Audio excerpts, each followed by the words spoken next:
सफलता का सेतु, अनुशासन की शक्ति। प्राचीन भारत के एक घने जंगल के बीच, जहां नदियां मधुर संगीत सुनाती थी, वरुण नाम का एक बालक रहता था। वरुण बहुत चतुर था, लेकिन उसका मन एक चंचल बंदर की तरह था जो कभी एक विचार पर टिकता नहीं था। उसे बड़े बड़े सपने देखना तो पसंद था, लेकिन उन सपनों के लिए मेहनत करना उसे बोझ लगता था।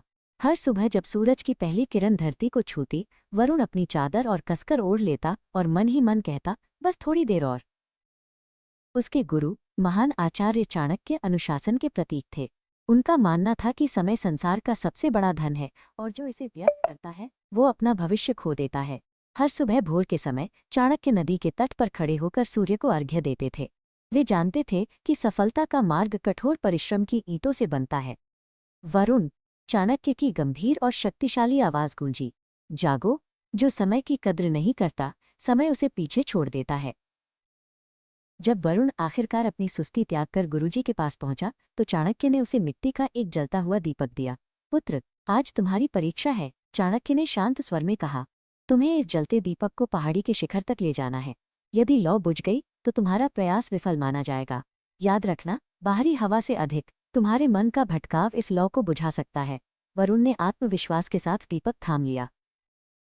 जैसे ही वरुण पहाड़ी पर चढ़ने लगा, उसका ध्यान एक अत्यंत सुंदर तितली ने खींच लिया। उसके पंख पन्ने और नीलम जैसे चमक रहे थे। वाह, कितनी निराली है ये, वरुण बड़बड़ाया और दीपक को भूलकर तितली के पीछे मुड़ने लगा। उसका ध्यान भटकते ही उसका पैर पत्थर से उलझी एक जड़ से टकरा गया। वरुण लड़खड़ाकर गिर पड़ा और दीपक की लौ धुएं की एक पतली लकीर बनकर रह गई। वरुण उदास मन से वापस गुरुजी के पास आया। चाणक्य उसे देखकर मुस्कुराए। गुरुजी, वो तितली बहुत सुंदर थी, मैं खुद को रोक नहीं पाया, वरुण ने सिर झुकाकर कहा। चाणक्य ने उसके कंधे पर हाथ रखा और समझाया। पुत्र, दुनिया में आकर्षण बहुत होंगे, लेकिन एक अनुशासित व्यक्ति वही है जो अपने लक्ष्य को सबसे ऊपर रखे।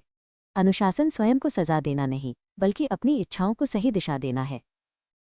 चाणक्य ने अब वरुण को नदी के पास बिखरे हुए चिकने पत्थरों के पास ले गए। अब तुम्हें इन पत्थरों को एक दूसरे के ऊपर रखकर एक मीनार बनानी है, उन्होंने कहा। एक भी पत्थर हिला तो पूरी मीनार गिर जाएगी।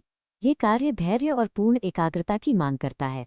वरुण ने गहरी सांस ली और अपना पूरा ध्यान काम पर केंद्रित किया। उसने पहला पत्थर बड़ी सावधानी से जमीन पर रखा। घंटों बीत गए। वरुण की उंगलियां थकने लगी थीं और उसका मन कर रहा था कि वो सब छोड़कर भाग जाए। तभी उसने दूर देखा, चाणक्य एक वृक्ष की छाया में बैठकर पूरी तन्मयता से एक ग्रंथ पढ़ रहे थे। गुरुजी की स्थिरता देखकर वरुण को नई ऊर्जा मिली। उसने समझ लिया कि अनुशासन केवल कार्य पूरा करना नहीं, बल्कि उस कार्य में खो जाना है। उसने प्रत्येक पत्थर का सही संतुलन खोजना शुरू कर दिया।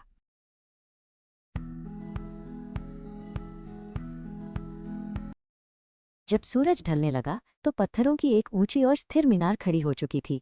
तेज हवा का झोंका आया, लेकिन मीनार टस से मस नहीं हुई। चाणक्य वरुण के निकट आए और उसकी पीठ थपथपाई। आज तुमने खुद पर विजय पाई है, उन्होंने कहा। जिसने अपनी चंचलता पर काबू पा लिया, वो संसार पर शासन कर सकता है। अनुशासन ही वो पुल है जो तुम्हारे आज के सपनों को कल की सफलता से जोड़ता है। उस दिन के बाद वरुण पूरी तरह बदल गया।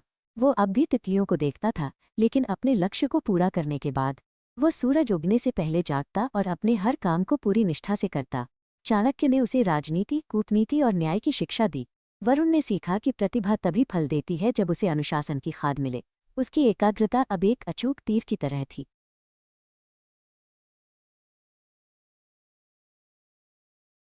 कई वर्षों बाद वरुण एक महान और न्यायप्रिय सम्राट बना।